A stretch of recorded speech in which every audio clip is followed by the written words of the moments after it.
looks terrific, and he's been a huge factor into Colorado's surge here.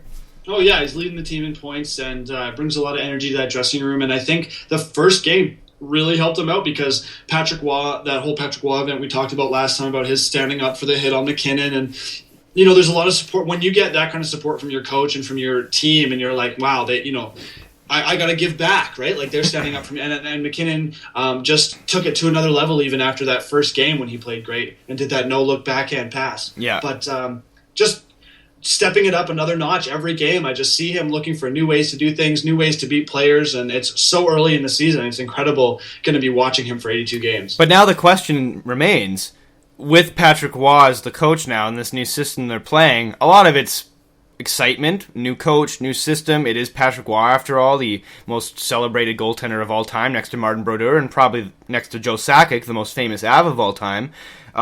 Is this just a bit of a hot streak, or do you think the Avalanche can carry this on and make it into the playoffs? I think they'll make the playoffs this season. I don't know that they're going to continue to dominate the Western Conference like they are currently, but what I do like about Colorado is the young roster and the energy that they bring to the team. And Patrick Waugh, I think that he's going to be hard to figure out. I don't think he's going to bring a lot of your mainstream coaching philosophies to the bench. It's going to be a lot like Dallas Eakin and Edmonton. You're going to have some new philosophies come in that it's going to take, I think, more than a season to figure out for a lot of teams. And I want them to do well. A lot of young Canadian talent, and that's part of the reason why I'm thinking and hoping they make the playoffs, is because I like them quite a lot. They look like a great team. They're very exciting to watch. They probably are terrified of Patrick Waugh. I mean, I'm thinking that's probably part of it. He probably initiates random beatings every once in a while. So he's that kind of coach. He's very intense. I'm joking about the beatings, but that would be funny. But yeah, I think I agree with you. The Avalanche will make the playoffs. I don't know how deep they will go, but it looks like they've taken that next step, a very important step, and I think they're going to be a very good team for years to come. They could probably use a bit more depth on their bottom six, and they could probably use a little better defensive depth as well outside of their top two pairing. But their goaltending looks terrific. Who is it? Giguère in net for them right now. He looks excellent. He's probably the best he's played since he was a Duck. And yeah, I think it's going to be a good year for them. So yeah, moving on to number 3 on the list, the team that a lot of media outlets actually picked to win the Cup this year. They're third in the West at 4-0-0. You got the St. Louis Blues, which is no surprise to me. They are a very good team, incredibly deep. They don't have like a set group of stars necessarily, outside of maybe Pietrangelo, who is one of the best defensemen in the league. Outside of Pietrangelo, they don't really have a set group of star players. But they're incredibly deep, incredibly well coached, and got a terrific goaltending tandem in Elliott and Halak. So I think St. Louis is probably going to go deep this year. I'd pick second, maybe even third round. How about you? I would agree with you completely. One of the reasons has got to be Vladimir Tarasenko. 4 points in 4 games. Yep, he's terrific. Where he left off last season. So look for him to be the new star on the team. He'll make it up through the roster to the top 6 pretty quickly, I would think. Mm-hmm. And then you got new additions like Derek Roy coming in, so that adds some speed to the roster that was mainly quite physical and big. So I think they're a little more well-versed now, and with that, they should go deep. I agree, third round. It'd be nice to see St. Louis there again. It's been a long time since maybe the Al MacInnis days since we've seen them that deep. So yeah, I think they're going to have a very good year. I don't know if I'd necessarily pick them to win the Cup, but I definitely think there's an outside chance that they can do it just based on their overall layer of depth. Fourth place, you got the Anaheim Mighty Ducks. I'm calling them the Mighty Ducks right now because of their 20th anniversary throwback game they played last night, where they actually donned the Mighty Ducks jerseys from 95-96. God, that makes me feel old, thinking of those as retro jerseys. But it wasn't that long ago to me that they were wearing them. But those jerseys look awesome, man. I don't know how you felt about that, but I thought that was really cool. Yeah, I always like going classic throwback, no matter how ugly the jerseys are. Those ones aren't so bad, but it's always nice to see a classic dress team. And I love the '95 Ducks too. I mean, you gotta love that, old Paul Kariya days and stuff like that. So yeah. The '90s, great hockey, great to see that back. I'm loving the Ducks this year. I mean, 4-1-0. doing fine without Bobby Ryan. It doesn't look like they're missing too much there. Teemu Selanne, ageless, unreal. Yep. Saka Koivu seems ageless, getting new spirit from playing with the Ducks. I love their veteran leadership, and I think they got a high probability of going deep in the playoffs as well. Yep, they are a very good team, very deep as well. Hiller looks great. Their defense is solid. Their scoring really led by Getzlaf, Perry, and Solani. Getzlaf is looking great this year, as is Perry. As you said, they're not really missing Ryan that much. They got, who is it that's doing really well? Right, in my pool, so I'm happy that he's doing well. Jacob Silverberg's looking great with the top line. He's looking like last year was not a fluke. He looks like he is turning very quickly into a bona fide star in this league. Very underappreciated. A lot of people don't realize how much skill this kid has, but he is terrific. And I think he's more than going to make up for what Bobby Ryan brought to the team. Jacob Silverberg is excellent, and one of the best wrist shots in the game right now. Like, this kid, when he lets it fly, man, it is a powerful shot, and he's looking great. And I think he's part of the reason why the Ducks are doing so well. As we said, they're fourth right now, 4-1-0. I agree with you. Playoff contender for sure. I think probably second, third round isn't out of the question. I don't really have much bad to say about this team. They're looking really good. So fifth now, we got, surprising everybody, I might say. Yeah, no kidding. Fifth right now, surprising everybody, the Calgary Flames. 3-0. All due to Joey McDonald. That's the only reason they're here right now. I mean, 3-0-2 is fitting in quite well and getting a lot of points, but I would look for him to slow down. But McDonald's just played unreal. He's been out of this world. Yeah, 3-0-2. Nobody would have thought this. The Calgary Flames were ridden off by everyone. Bottom of the barrel, they would be last place for sure. Just play for the pick pretty much this year is what people were saying. Do you think it's Burke at all? Do you think he's having anything to do with it? I haven't seen too many major moves by him yet that have impressed me. And like I said, Yuri Hudler is the newest addition that stands out to me. I don't even know. I think he joined before Burke took the reins there. But nothing that says to me that he has put his mark on this team like he did with the Ducks, like he did with the Leafs. Yeah, Calgary looks terrific. And you're correct. Hudler was there before. David Jones looks very good. He's a solid addition to the team. That's from Colorado, right? That's the kid from Colorado. Yeah, he's a Vancouver. Yeah, he's a Vancouver boy. Him, yeah, Vancouver boy, local boy, power forward. Didn't really find the groove in Colorado. I felt that he should have got a little more ice time, so I hope he finds it in Calgary. And it's nice that he's back in Canada too. Yeah, he's a skilled player. It's good to see him doing well. TJ Galliardi's a nice pickup for them as well.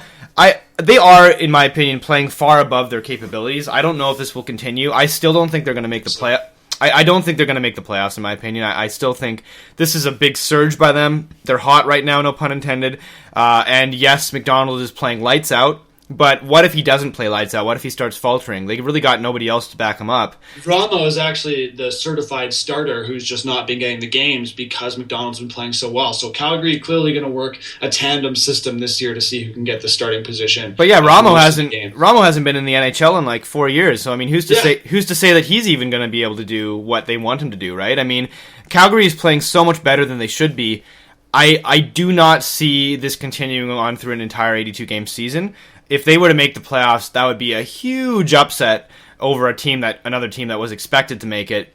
Like if they were to, like, for example, make it over the Canucks, people would be like, "Are you kidding me?" So I don't picture the Flames making the playoffs, but you never know. I mean, maybe this is going to carry forward. Maybe they have found some sort of magic mojo and they're going to keep playing the way they are. And do you see them making the playoffs at all? No, I'm agreeing with you as usual.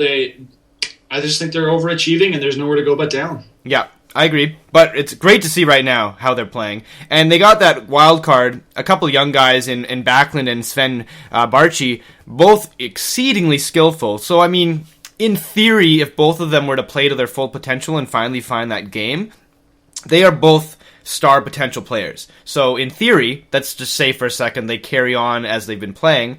There's an outside chance with those two guys up front that you might... with Barchi and Backlund and Camilleri as your top line, if the other two guys are playing to their potential, that's a pretty damn good line. So, I mean, there is that outside shot. And, of course, Giordano and Weidman as your top two pairing. They're both exceptional defensemen. They're both veteran guys. Giordano's looking great with the C.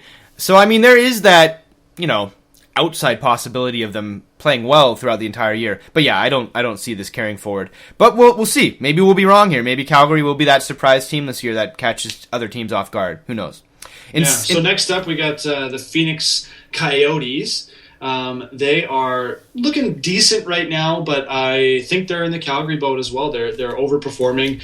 They need players like Mike Ribeiro to step up, Shane Doan to step up, and we haven't year after year really seen. Ribeiro had a great year last year, but other than that, kind of an underachiever. So sitting at 6th right now, 4-2-0. Yeah, Phoenix. What do you think? I agree with you. I think it's unlikely that they make the playoffs unless Mike Smith has another incredible year and guys like Verbata and Ribeiro stand on their heads and carry them forward. They do finally have ownership now and stability in the dressing room, so maybe that's playing into it as well, why they're doing better than they should be. I mean, they've overachieved in the past and made the playoffs, so it's not out of the realm of possibility to assume that they might once again do it and make the playoffs. But I agree, like Calgary, I think they are overachieving right now. I don't see them carrying on this hot streak. But, my gut tells me they don't make the playoffs. But, like Calgary, I could be wrong. I have Chicago in 6th place and Phoenix in 7th on what I'm looking at, but mine might be out of date. But the next one... Well, remember, there's a lot of teams that are tied, too. I'm looking at Chicago having 7 points in 8th spot, and Phoenix and LA having 8 points apiece in 6th and 7th. I guess it's just how they're listed in their divisions. That's what's putting them above them, because I have Chicago at 6th, but whatever. We'll go by points then. So in 7th place then, tied with Phoenix. Not at all surprising they're in a playoff spot. The Los Angeles Kings at 4-2-0. It's tough to say a playoff spot right now when there's like a 3-point difference between 14th and 2nd. Yeah, we gotta kind of wait a little bit, I think, before we could really make that call. Yeah, I would look for LA and Chicago both to move up in this standings quite quickly. I mean, you look at their records. LA is 4-2-0.